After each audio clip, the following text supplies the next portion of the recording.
할렐루야.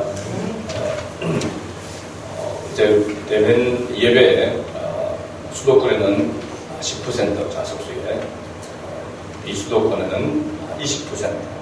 우리는 뭐 상관없이 예배 드릴 수 있는 그런 다행스러운 가운데 있습니다. 뭐 어떻게 될지 모르겠지만 앞으로 아무래도 더 장기적으로 계속해서 이런 상황이 가야 될 것 같습니다. 제가 첫 주일에 그렇게 여러분에게 말씀드렸던 기억이 납니다. 이 코로나 시대는 우리가 계속해서 가게 될 것인데 코로나라는 이름보다도 주님의 이름이 더 많이 불려지고 더 많이 이끌어지는 더 많이 높임을 받는 그런 한 해가 되었으면 좋겠다라고 이렇게 말씀드렸습니다. 힘들고 어려운 시대 가운데 있지만 그럼에도 불구하고 더 자주 주님의 이름을 부르고 주님의 이름을 높여드릴 수 있는 우리 성안의 모든 가족들이 될 수 있기를 다시 한번 주의 이름으로 축복합니다. 아멘. 오늘은 천상의 예배라는 제목으로 함께 말씀을 나누고자 합니다. 지금까지 요한계시록을 살펴본 그 느낌은 요한계시록이라는 어떤 선입견을 가지고 있는데 어렵고 너무 난해한 그런 말씀이다라고 하는 그런 생각을 가지고 그 요한계시록을 시작을 했는데 1장, 2장, 3장을 마치기까지 그렇게 난해한 성경이다라고 하는 그 느낌이 들지 않았을 것입니다. 요한계시록은 우리가 1부, 2부로 이렇게 나누어졌다라고 이렇게 말씀을 드렸습니다. 1부는 어떻게 보면 서론 부분이라고 할 수 있는데 그 부분은 1장 1절에서 19절까지 말씀이 여기 보면은 1부라 이렇게 말씀하고 있습니다. 조금 더 한다면은 2장, 3장 소아시아 7교회에 관한 메시지가 있기 때문에 3장까지로 이렇게 보게 되지만 실제적으로는 보면은 서론은 1장 1절에서 19절까지가 1부라고 이렇게 말할 수 있습니다. 그리고 바로 오늘 4장부터 시작해서 4장 1절부터 시작해서 2부 본론이 시작되어진다라고 이렇게 말할 수 있습니다. 이 요한계시록은 보면은 이렇게 성경은 때로는 역사적인 그런 순수의 배열로 기록되어져 있는 부분들이 있죠. 그러나 대부분의 성경은 시간상 순서보다는 의미적인 또 상징적인 교훈적인 그런 메시지로 기록되어져 있는 그런 부분들이 있다라고 하는 사실입니다. 요한계시록도 역시 마찬가지입니다. 여기 보면은 순서상으로 시간상으로 보게 되어지면은 이 1장 19절 다음에 바로 이 4장이 연결되어져야 시간 순서상으로는 맞는 그런 부분이라 할 수 있습니다. 오늘 4장 1절에 보면 이 일 후에 내가 보니라고 이렇게 말하고 있죠. 그래서 이 일 후가 거전히 무엇을 이야기하고 있느냐 하면 앞에서 이야기하고 있는 어떻게 보면은 3장까지 소아시아 7교회를 향하여 주님께서 말씀한 그 말씀을 준 그 다음 이 후에라고 이렇게 볼 수 있는데 여러분 요한계시록 1장 19절을 한번 가서 보겠습니다. 요한계시록 1장 19절 말씀에 보면 이렇게 기록하고 있습니다. 같이 읽어봅니다. 그러므로 네가 본 것과 지금 있는 일과 장차 될 일을 기록하라. 이렇게 하고 난 다음에 사도 요한이 본 것 그것을 기록하고 지금 있는 일 지금 있는 일이라고 하면은 지금 소아시아 교회 7교회의 현재 상황이라고 이렇게도 말할 수 있습니다. 그리고 장차 될 일, 앞으로 되어질 일들에 대하여 기록하라. 4장부터 시작해서는 앞으로 되어질 일들에 대한 기록이다라고 이렇게 말할 수 있죠. 그래서 요한계시록 1장 19절 다음으로 실제적으로는 4장 1절 말씀이 와야 시간 배열로 보면 그렇게 맞다는 것입니다. 그런데 그렇게 기록되지 않는 것은 의미적인 그런 메시지로 교훈으로 상징적인 그런 의미로 성경이 기록되어졌다라고 하는 것을 이야기해주고 있는 것입니다. 소아시아 7교회를 향한 그 메시지를 주시고 그 다음에 실제적으로 그들이 처해 있는 상황들은 소아시아의 대표적인 7교회 그리고 그들은 7교회의 대표성뿐만 아니라 책임감도 가지고 있다라고 이렇게 말씀을 드렸습니다.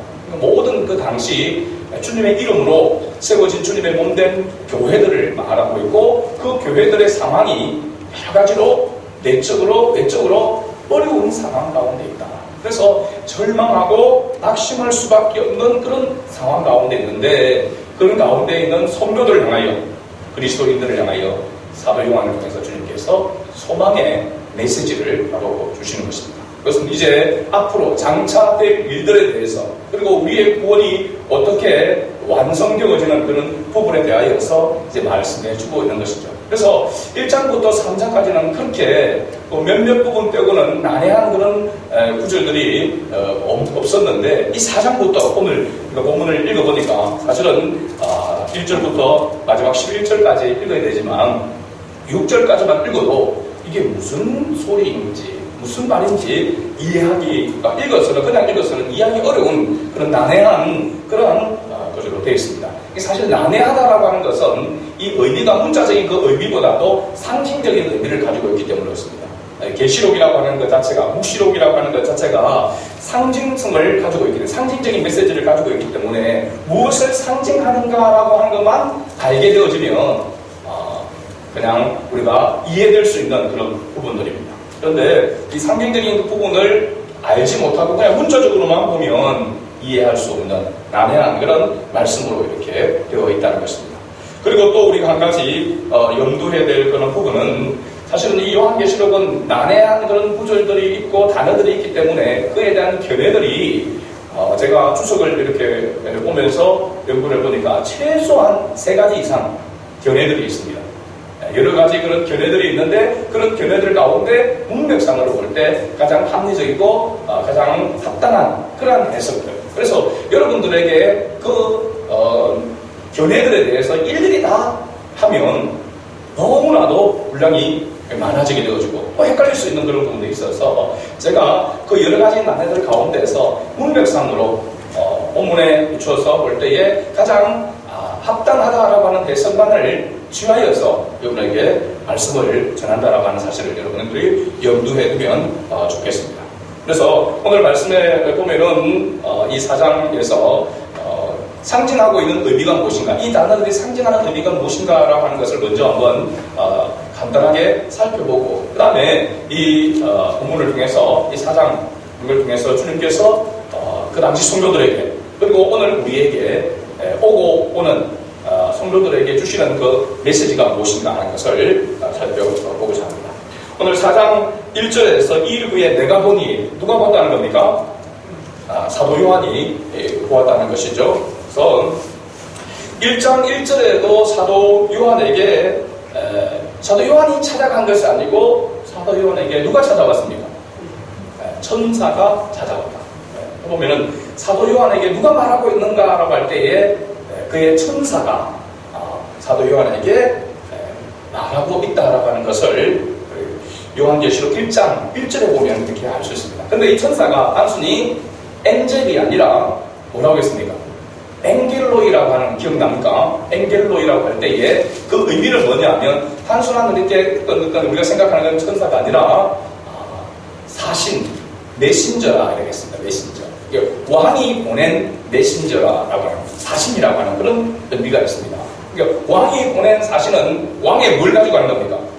왕의 말을, 명령을 가지고 가는 것입니다. 그렇죠? 그러니까 실제로 보면 그의 천사가 이야기하고 있는데, 그 천사도 사신으로서 누구의 말을, 삼위일체신 하나님, 성부 하나님의 말씀을 가지고 가는 것이다라고 하는 것을 알 수 있습니다. 그러니까 사도 요한이 이 말씀을 받아서 성도들에게 전하는데, 그 말씀은 사도 요한의 말씀도 아니고 단순히 천사의 말도 아니고 하나님 아버지의 말씀이다라고 하는 것을 분명하게 말해주고 있는 바로 구절이라고 할 수 있습니다. 오늘 말씀의 상징적인 그런 단어들을 보게 되면 1절에 또 보면 하늘에 열린 문이 있는데, 열린 문에 대해서 우리가 말씀을 들었습니다. 이 열린 문이 무엇을 상징한다고 했습니까? 열린 문, 바로 예수 그리스도를 상징한다고 했습니다. 양의 문이라고 했죠. 양의 문, 그죠? 양뿌리가 있고 그 문에 앉아 계시는 주님의 사진 좀 기억나죠? 보았던 거, 바로 그 열린 문. 그래서 실제로 보면 주님께서 닫아낸 열자가 없고 열린 닫을 자가 없다라고 이야기하고, 키를 열쇠라고 이렇게 말하고 있는데, 그 열쇠를 우리가 잘 아는 마태복음 16장 16절 유명한 고백이 나오죠. 베드로의 고백. 주는 그리스도시요 살아계신 하나님의 아들이십니다 하는 이 고백을 하고 할 때에 바요나시므나 이것을 알게 한 일은 바로 네 자신도 아니고 주님이시다라고 하나님 아버지시다라고 이렇게 말씀을 하고 이 반석 위에 내가 교회를 세우겠다라고 했습니다. 그래서 이 반석이라고 할 때 이 반석은 베드로를 이야기하고 있는 것이 아니고 영원한 반석이신 예수 그리스도를 말하고 있다. 또 어떤 분들은 그렇게 생각합니다. 베드로에게 이 열쇠를 줬다라고 해서 베드로가 천국의 문지기로서 서 있다. 그래서 베드로가 가서 딱 보고 야 예수 그리스도를 믿지 않으면 베드로가 안 돼, 못 들어가. 이렇게만 문지기로서 그렇게 할 것 같이 보이는데 실제로 보면은 베드로가 문지기게 하고 있는 것은 아닙니다. 천국은 항상 열려져 있습니다. 열린 문이라고 이야기하는 것은 항상 열려있다라고 하는 것은 의미입니다. 무엇을 통하여 열려 있습니까? 예수 그리스도를 통하여 열려 있는 것입니다. 그러니까 예수 그리스도를 구원의 주님으로 영접한 자에게는 하나님 나라가 항상 열려 있다라고 하는 그런 의미입니다. 그러니까 뭐 천국에 들어가려면 우리가 뭐 검열을 받고 그렇게 해가지고 천국에 들어가는 것이 아니라 예수 그리스도를 영접한 자는 하나님 나라가 이 땅에서부터 항상 열려 있다는 사실입니다. 믿으십니까 여러분? 그죠? 왜냐하면 예수 그리스도를 믿는 것 자체가 영원한 생명이 우리 속에 들어와 있는 것이고 영원한 생명을 우리가 소유한 것입니다.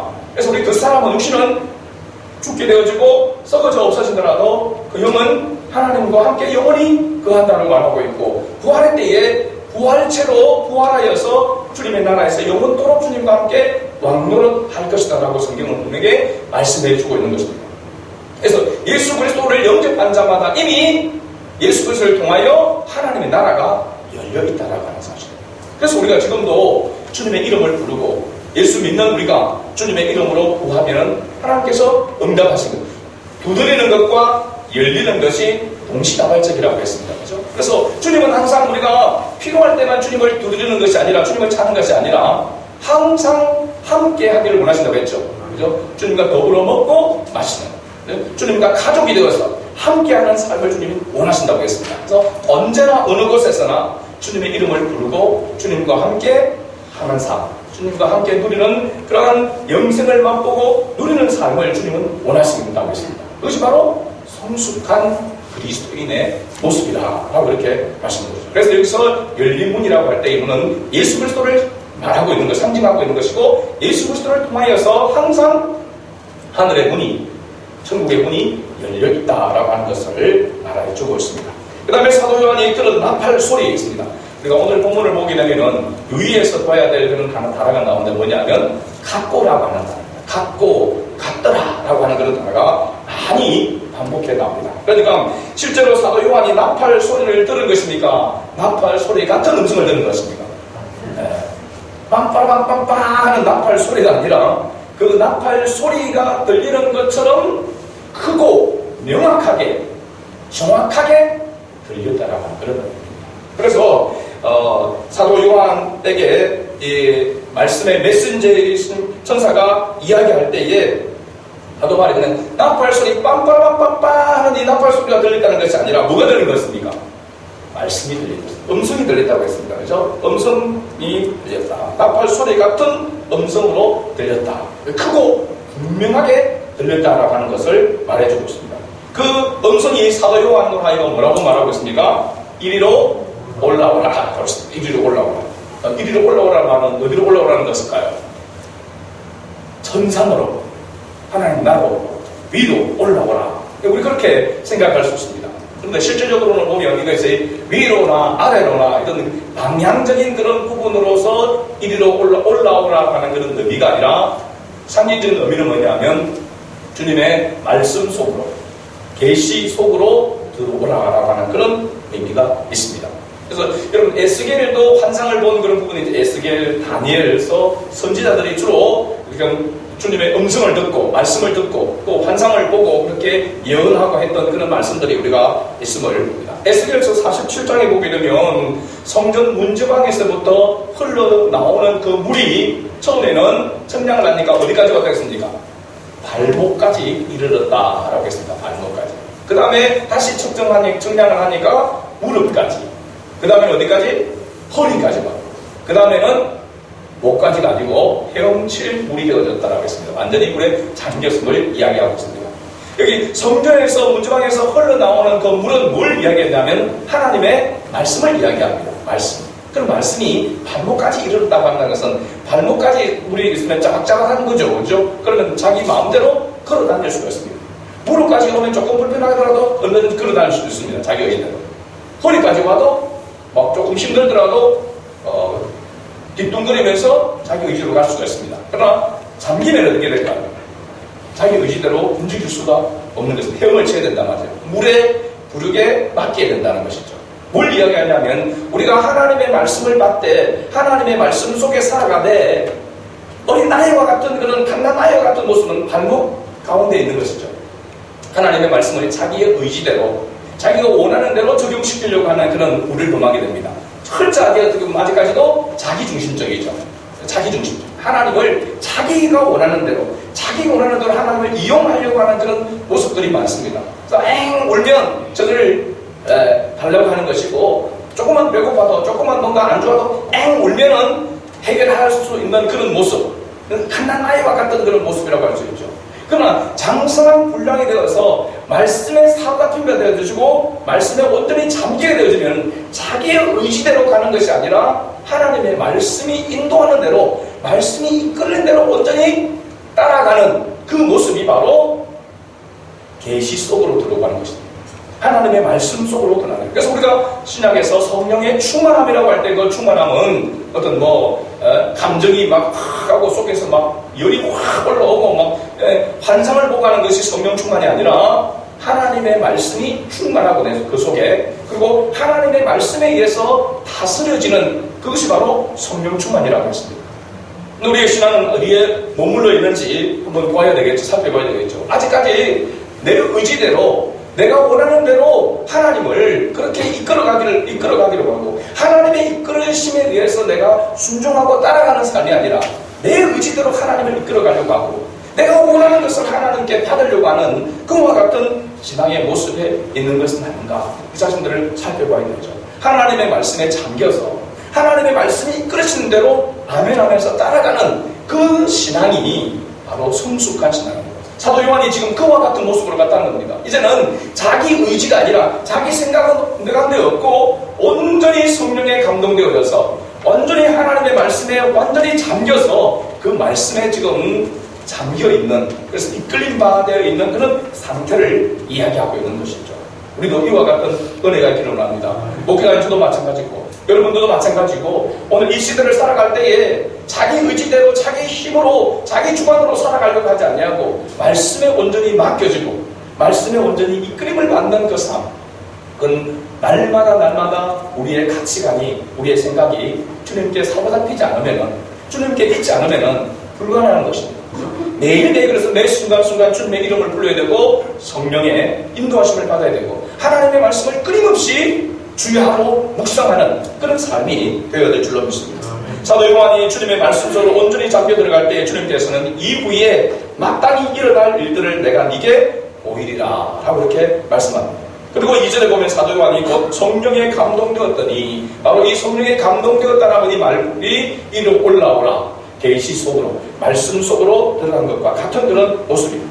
보라 하늘에 보좌를 베풀었고 그 보좌 위에 앉으신 이가 있는데 보좌라고 했습니다. 보좌.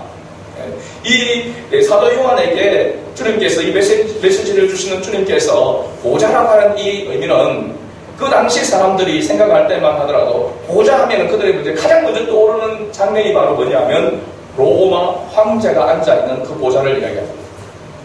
로마 황제가 앉아있는 그 보좌, 그 자리는 세 가지의 의미를 가지고 있습니다. 그 보좌의 권위라고 할 수 있습니다. 그건 뭐냐면 첫째는 뭐냐면 영광입니다. 영광. 왕으로서 황제로서 그 자리에 앉아있는 것 자체가 모든 영광을 누리는 그런 자리라고 할 수 있습니다. 또 하나는 뭐냐면 그 보좌에서부터 황제가 막 하는 한마디 한마디가 곧 뭡니까? 법인 것이죠. 통치를 이야기하고 있습니다. 이 보좌에서부터 통치가 이루어지는 거죠. 우리도 조선시대나 보면 왕이 딱 그 왕자리에 앉아가지고 대신들이 쫙 서서 거기서 한마디 왕이 하면은 이렇게 모든 신하들이 그게 머리를 조아리고 그 말에 따르는 것 같은 그 모습입니다. 통치와 다스림 이것이 바로 보좌에 있는 그런 모습이죠. 세 번째는 바로 뭐냐면 이 보좌에서 심판이 나타나게 되어집니다. 누가 잘못한 것을 했을 때에 당장 처형을 하라.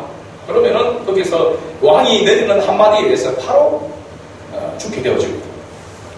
왕의 말 한마디로 인해서 모든 것이 결정되어지는 바로 심판이 있는 것을 이야기합니다. 그래서 이 보좌라고 할 때에 그 보좌는 영광과 그 다음에 통치와 그 다음에 심판이 있는 권위가 있는 그 보좌를 절대적인 뭐냐면 권력을 사실은 이야기하고 있는 것이죠. 이제 이 보좌에 앉아 있다라고 하는 것 자체가 사도 요한이 봤을 때에 그 보좌에 앉아 있다는 것 자체가 로마 황제보다도 실제는 더한 것이죠. 그런 보좌에 앉아 있는 이 절대적인 자, 절대자죠, 절대자 하나님을 본 것입니다. 그 보좌에 앉아 있는 그분의 모습이 어떤 모습인가 하는 것을 3절에 이야기하고 있습니다. 그래서 보면 3절 같이 읽어볼까요? 앉으신 이의 모양이 회곡과 홍보석 같고 또 무지개가 있어 보좌에 둘렀는데 그 모양이 녹보석 같더라. 여기도 보면 회곡과 홍보석 같고 그 다음에 그 모양이 녹보석 같더라 라고 했습니다. 같더라. 그러니까 하나님의 모습이 홍보석이 아니고 회곡이 아니고 회곡과 홍보석, 녹보석 같더라고 이렇게 이야기하고 있는 거죠. 그죠? 이게 뭐냐면 벽옥을 제가 사전에 찾아보니까 벽과 옥을 아우러 이르는 말인데 혼합된 물질에다가 알간색, 녹색, 노란색, 갈색 등을 나타내는데 옛날부터 장신구로 사용되었다. 보석이죠, 보석. 그래서 여기에 나오는 벽옥, 그 다음에 녹보석, 홍보석이라고 하는 것은 실질적으로 보면은 하나로 볼 때에 보석 같은 존재입니다. 보석 같은 존재. 노래 부르면 보석 같은 친구라고 하고 보석 같은 하나님이 보좌에 앉으신 그분이 모양이 보석같이 보여졌다는 거죠. 환하게. 그죠?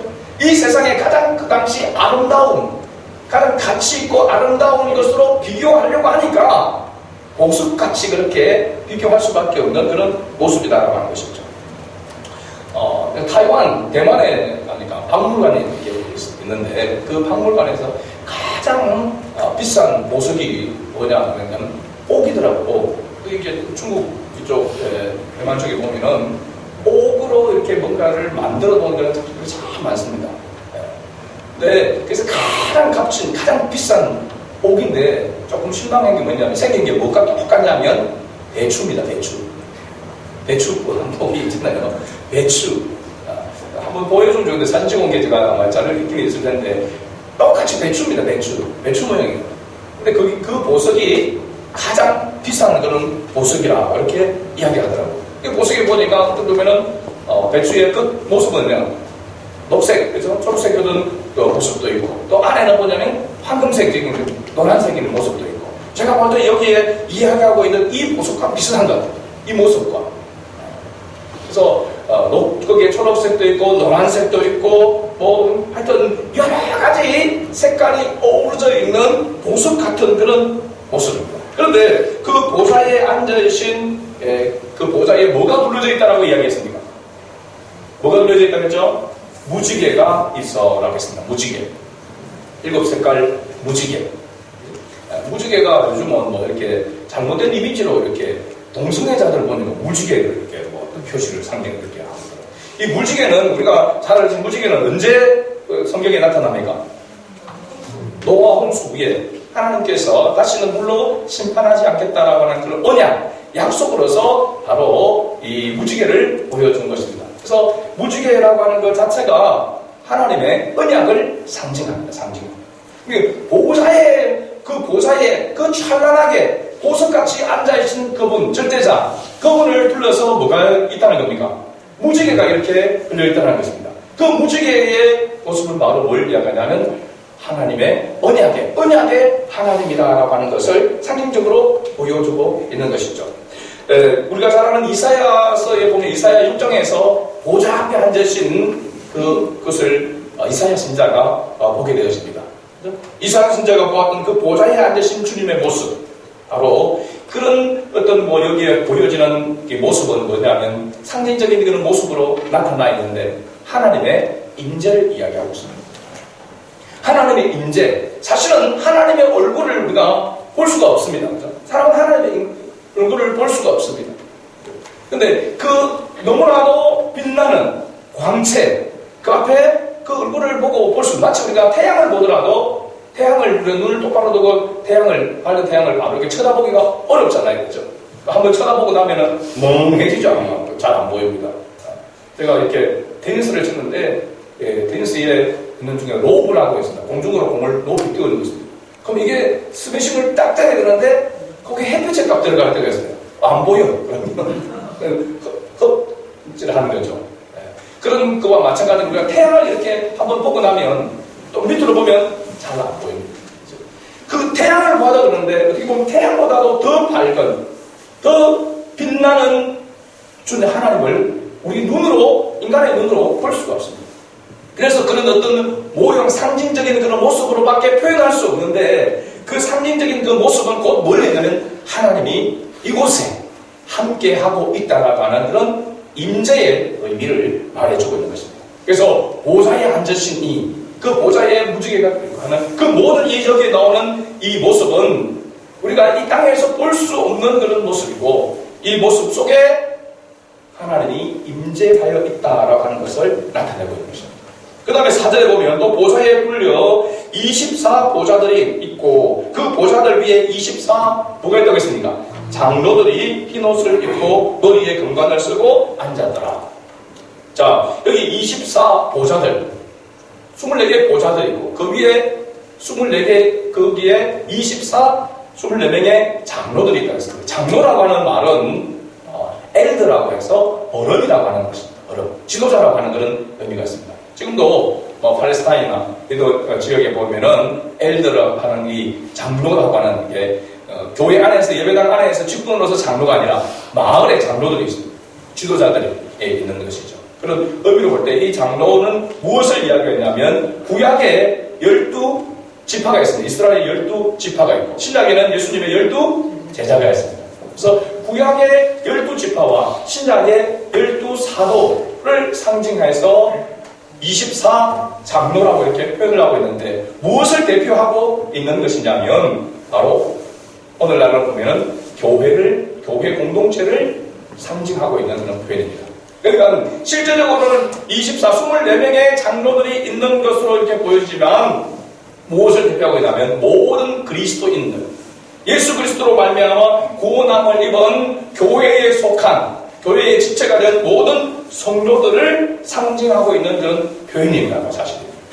그러니까 단순히 24명만 거기에 있는 것이 아니라 모든 그리스도인들이 함께 포함되어져 있다는 겁니다. 그리고 보면 우리가 주님과 함께 아까 왕노릇 한다고 했잖아요. 왕노릇하는 거, 왕으로 통치하고 있다라고 하는 것입니다. 주님과 같이 함께 보좌에 앉아서 통치한다라고 하는 하나님 나라에서 그런 말씀이잖아요. 약속이잖아요. 그 마찬가지로 여기에 24장로는 이와 같은 상징적인 모습을 가지고 있는 것이죠. 그래서 흰옷을 입고 머리에 금관을 쓰고 앉았다라고 하는 그 의미는 뭐냐면 예수 그리스도의 보혈로 말미암아 죄의 씻음을 받고, 그리고 승리의 관, 구원의 관을 쓴 그리스도인을 통틀어 일컫는 표현이다라고 이렇게 말할 수 있습니다. 그리고 5절에 보면 보좌로부터 번개와 음성과 우레소리가 나고 보좌 앞에 켠 등불 7이 있으니 이는 하나님의 7영이라 했습니다. 여러분, 7등불, 하나님의 7영, 7영에 대해서는 우리가 앞에 살펴본 기억이 있습니다. 그죠? 이사야 11장 2절 말씀을 제가 언급했던 기억이 있습니다. 요한계시록 1장 20절에 나오는 이 7영에 관해서, 그러니까 7영은 영이 7개 있다라고 하는 것이 아니라고 했죠. 완전한 하나님의 영을 이야기하고 있고, 그 완전한 하나님의 영의 그 7 속성이 바로 이사야서 11장 2절에 기록되어 있습니다. 그 위에 여호와의 영, 곧 지혜와 총명의 영이요, 모략과 재능의 영이요, 지식과 여호와를 경외하는 영이 강림하시리니 라고 했습니다. 하나님의 영, 완전한 하나님의 영이 이 7영으로 표현을 했습니다. 속성을 가지고 있는데 여호와의 영이라고 이야기하고, 진짜는 그 다음에 지혜의 영, 그 다음에 총명의 영, 모략의 영, 재능의 영, 지식의 영, 여호와를 경외하는 영이라 라고 이렇게 표현하고 있습니다. 그래서 우리가 여호와의 영, 일곱 영이라고 할 때에는 일곱 개가 아니라 완전 일곱, 칠은 완전수를 이야기하고 있고, 그리고 그 상징적인 그 의미는 여호와의 영이 가지고 있는 속성을 이야기한다라고 이렇게 보셨습니다. 이 일곱 가지 영의 표현은 곧 뭘 이야기합니까? 일곱 가지만 가지고 있다는 것이 아니라 일곱 가지 속에 모든 것이 다 포함되어서 전지전능하신 분이다라고 하는 것을 말해주고 있습니다. 그리고 6절에서 8절을 보면 보좌 앞에, 6절부터 8절까지 우리 다시 한번 읽어볼까요? 보좌 앞에 수정과 같은 누리바다가 있고 보좌 가운데와 보좌 주위에 네 생물이 있는데 앞뒤에 눈들이 가득하더라. 그 첫째 생물은 사자 같고 그 둘째 생물은 송아지 같고 그 셋째 생물은 얼굴이 사람 같고 그 넷째 생물은 날아가는 독수리 같은데 네 생물은 각각 6 날개를 가졌고 그 안과 주위에는 눈들이 가득하더라. 여기까지.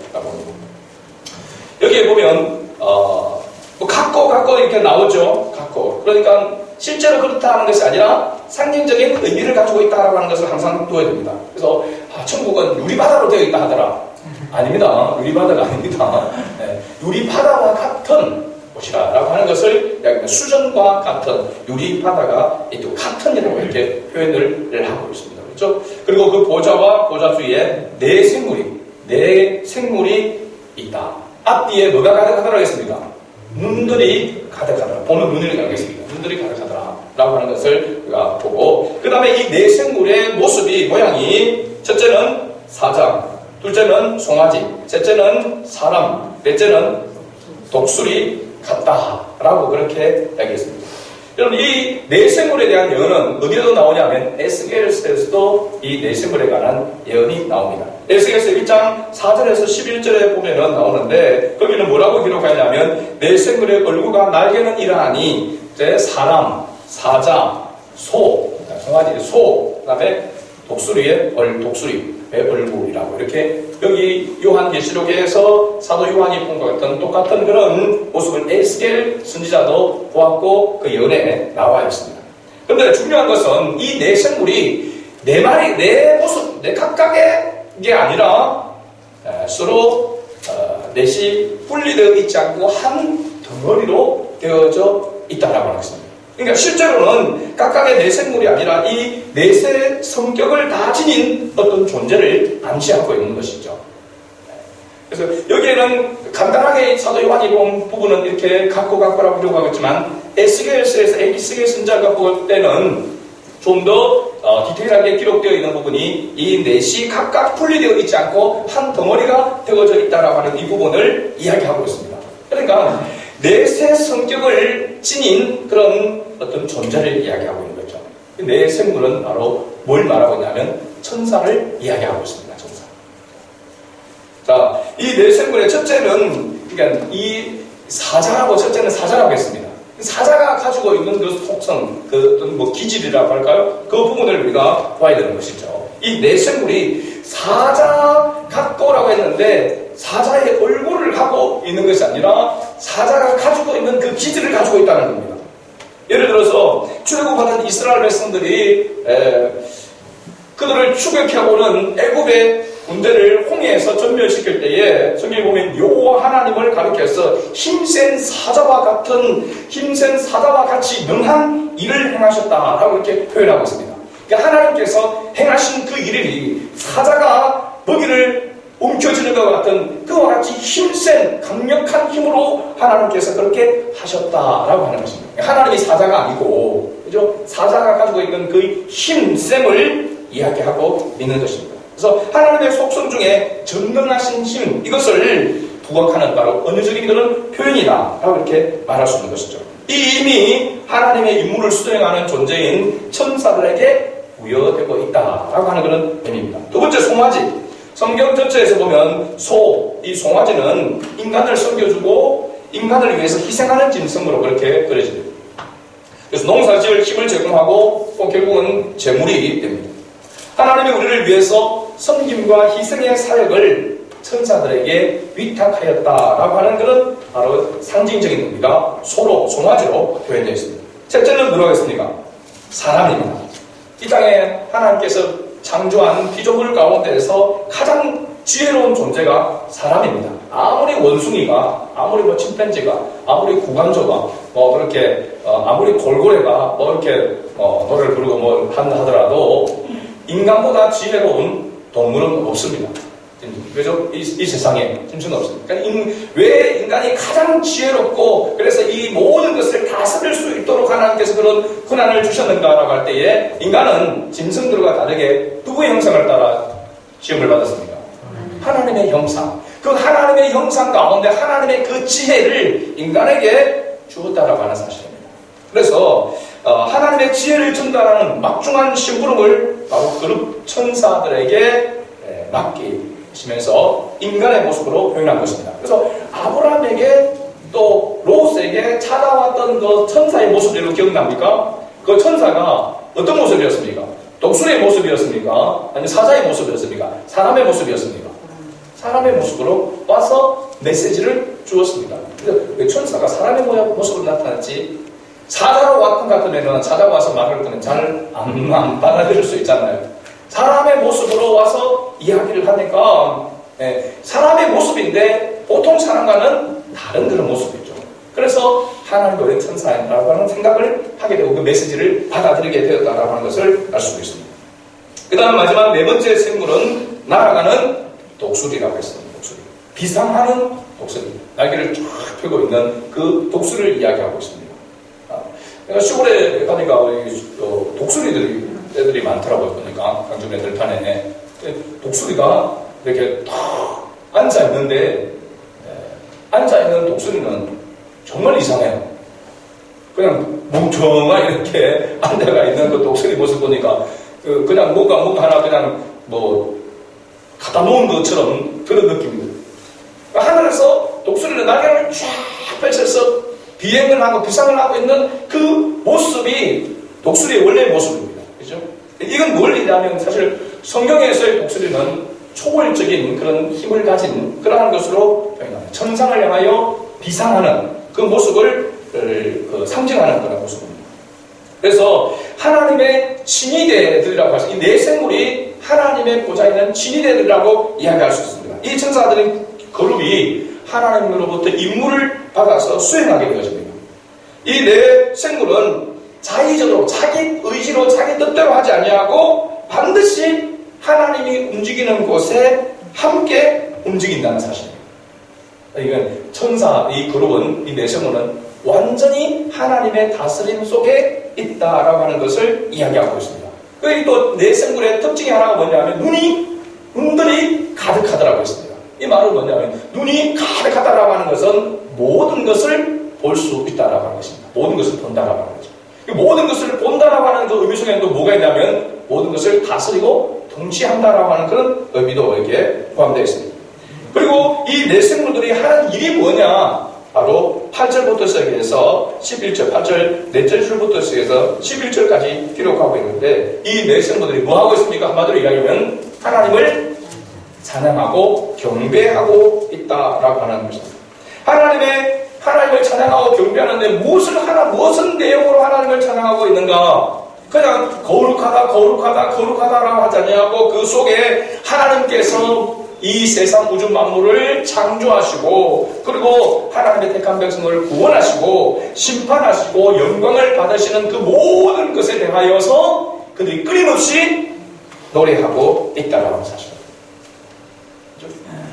그러니까 우리가 하나님의 말씀 속에 계시 속으로 들어가서 하나님의 말씀에 온전히 다스림을 받고 거기에 거하게 되어지게 되면 우리가 하는 일이 뭘까요? 무슨 일을 하든지 어느 곳에든지 하나님의 영광을 위한 하나님을 위한 일을 하게 된다는 것입니다.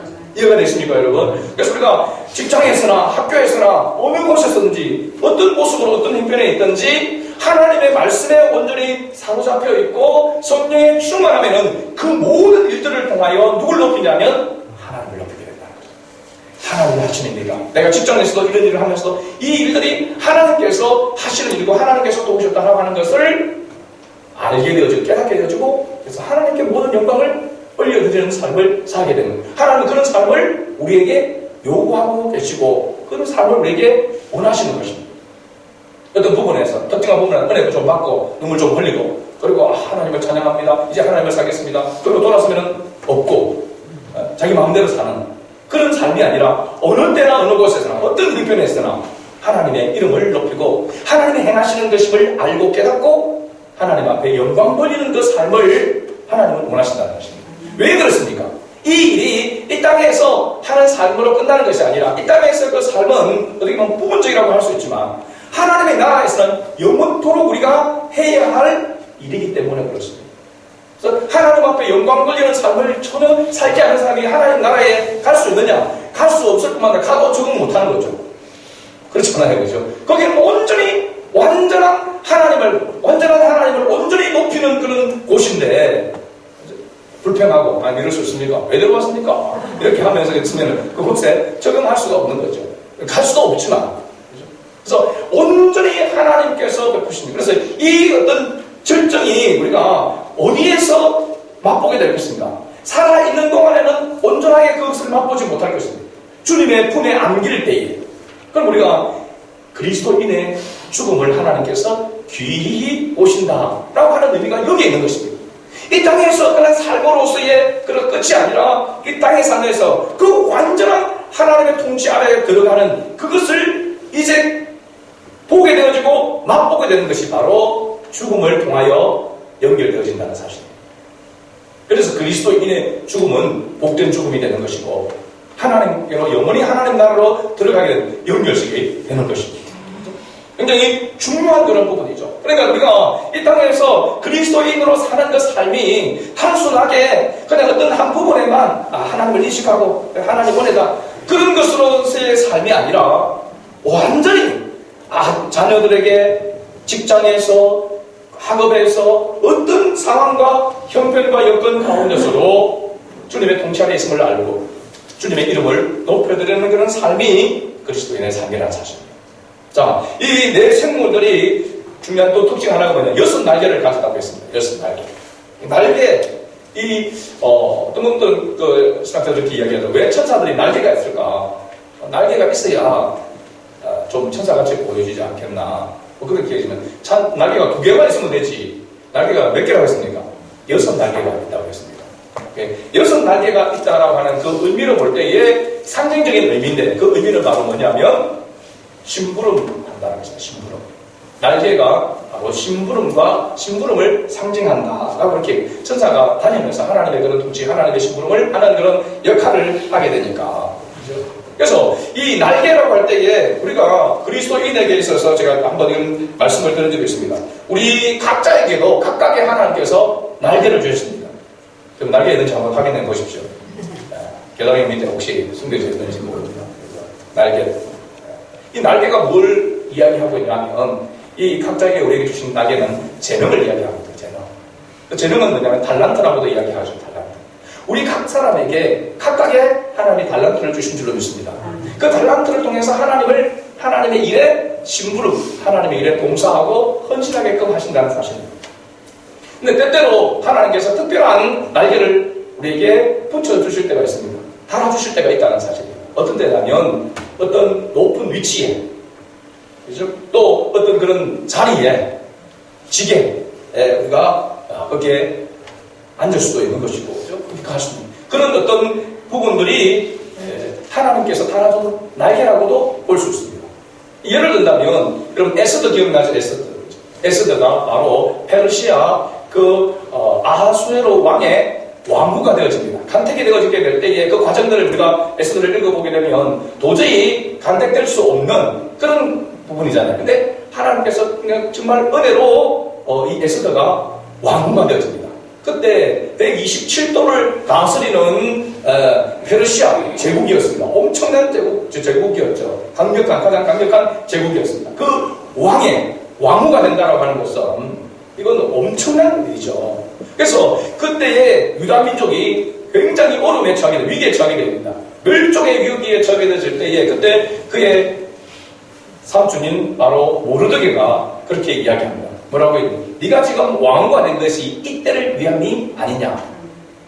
하나님께서 너를 아하수의 왕으로 네 잘 먹고 잘 살고 호의호식하면서 날개를 달아주는 걸 생각하지 마라.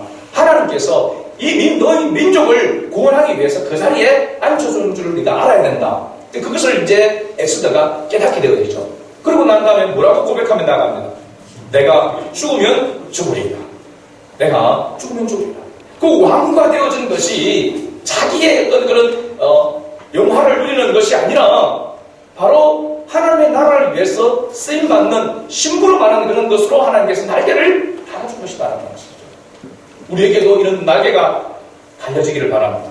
그런 날개가 달아줄 때에 아이고 감사하다, 그죠? 그러면서 그 날개로 자기만을 위한 그런 날개로 사용하지 아니하고 주님을 위해서 심부름하는 날개인 줄 알고 쓰임을 받아야 제대로 된 하나님이 주신 날개라고 인정할 수 있는 것이죠. 또 하나는 우리가 때때로 어떤 날개를, 물질의 날개를 달아줄 때도 있습니다. 그렇죠? 생각지도 않은 그런 물질을 얻게 되어질 때에, 가지게 되어질 때에, 소유하게 될 때에 이게 웬 뜻이냐? 하나님이 복 주셨다라고 하는 건데 그 말만 복 주신 것이고 하나님 위해서 사용하지 않냐고 자기만을 위해서 사용한다면 하나님 대신 날개가 아니라 오히려 독이 될 수도 있는 것이죠. 하나님께서 우리에게 특별한 그런 날개를 하나님께서 우리에게 달아줄 때에 그것이 여러 가지 여러 모양이 있을 수 있습니다. 앞에서는 재능일 수도 있고 여러 가지 여러 모양의 특별한 그런 날개를 하나님이 달아주실 때는 반드시 그 날개는 심부름을 위한 날개라고 하는 사실을 우리가 깨닫고 하나님의 영광을 위해서 쓰임을 받는 그런 삶이 될 수 있길 바랍니다. 결론적으로 보면 주님께서 당시 사도 요한에게 천상의 모습을 보여주고 이 메시지를 주신 이유가 무엇인가라고 하는 사실입니다. 당시에 7교회들을 보아들었고 그 당시에 모든 교회와 그리스도인들이 절체절명의 위기 가운데 있었습니다. 한 핍박으로 해서 정말 내일이 보이지 않는 그런 절망 가운데 있었습니다. 소망이 없는 그런 가운데 있었습니다. 절망에 빠져있는 그들에게 사도 요한을 통해서 주님께서 주신 바로 메시지가 뭐냐면 너희가 지금 그렇게 고난을 당하고 너희가 그렇게 고통을 당하지만 주님을 붙들고 우리가 나아가게 되어지면 이 천상에 하나님의 나라가 너희들에게 예비되어져 있다라고 하는 것을 통하여서 그들을 위로하기 위함이라는 사실입니다. 굉장히 중요한 그런 메시지입니다. 여러분 한번 예를 들어보면 이스라엘 백성들이 출애굽하여 광야 생활을 하게 되었습니다. 광야 생활을 하는 그 이유가 어디에 있었습니까? 그들이 목적이 어디에 있습니까? 바로 가나안 복지였습니다. 가나안 복지. 가나안 땅에 하나님이 예비하신 젖과 꿀이 흐르는 그 땅을 하나님께서 예비해 놓으시고, 그렇죠? 또 하나님은 그들이 정말 어디로 가야 됩니까? 왜 이렇게 고된 길로 힘든 길로 이끄신가라고 할 때 하나님께서 나중에는 그게 가나안 땅을 탐정하고 오라고, 그렇죠? 직접해서 보고 오라고 보냈습니다. 그리고 보고 온 사람들이 물론 12명을 보냈는데 그 가운데서 10명은 그게 좋기는 좋은데 우리가 타협할 수 없는 불가능한 땅이다라고 했지만 2명은 요수와 갈렙은 그것은 우리의 답이라고 이야기했고 우리가 능히 차지할 수 있는 것이라고 했습니다. 그 이야기를 듣고도 많은 사람들은, 다수 사람들은 불평했습니다. 어떻게 그 장대한 아랍 조선들을 우리가 이기고 그 땅을 차지할 수 있단 말입니까? 아무리 좋은 땅이라도 불가능합니다. 우리 힘들고 어릴 때 그들이 어디로 추억을 했습니까? 가나안 땅을 그들이 바라보면서 어려운 가운데 힘든 가운데 이겨냈습니까? 어디를 바라보았습니까? 절대 다수가 그들이 있었던 애국을 다시 추억하고 돌아갔습니다. 오늘 우리가 신앙생활하는 가운데 하나님은 우리에게 선자를 통하여서 하나님의 말씀을 통하여서 목회자를 통하여서 끊임없이 천상이 하나님의 나라가 우리에게 예비되어 있다라고 말씀을 듣지만 실제로 우리가 어려움을 당하고 힘든 일을 당할 때는 그래 이 힘들고 어려운 가운데 있지만 하나님의 나라가 예비되어 있어. 그 나라를 바라보면 나는 참고 견뎌야 된다는 그 신앙으로 무장하여 서지 아니하고 세상으로 돌아가려고 한다.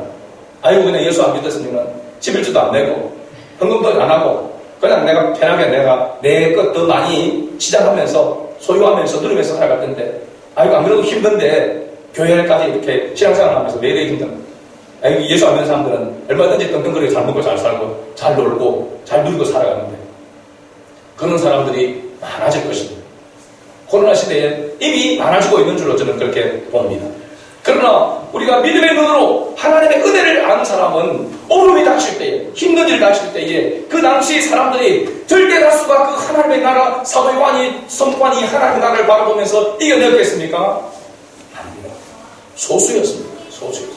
참된 신앙을 소유한 자, 참되게 주님을 바라본 자, 하나님 나라를 이 땅에서 그 통치 아래, 그 말씀 아래에서 맛본 사람만이 지금 이 고통이, 지금 이 어려움이 끝이 아니라 위에 하나님께서 예배해놓은 더 완전하고 완벽한 하나님의 나라가 예배되었다는 것을 믿고 소망 중에 다시 일어나게 되어지는 것입니다.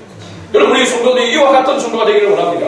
이 어려운 시대에 더 힘들고 어려운 상황들이 닥쳐오게 될 텐데, 그럴 때마다 애국을 추억하지 아니하고 세상을 바라보지 아니하고 하나님의 나라를 바라보면서 그 나라, 이렇게 많은 수많은 선지자들이, 많은 주의 종들이 그 나라에 대해서 확신을 가지고, 또 우리가 때때로 삶 속에서 부분적이지만은 경험했던 그 약속, 그 증거들을 우리가 붙들고 어떤 시련 속에서도 극복하고 믿음으로 승리하며 나아가는, 천상을 바라보고 천상의 삶을 맛보고 누리는 우리 중간에 모든 가족들이 될 수 있기를 주의 이름으로 축복합니다. 아멘.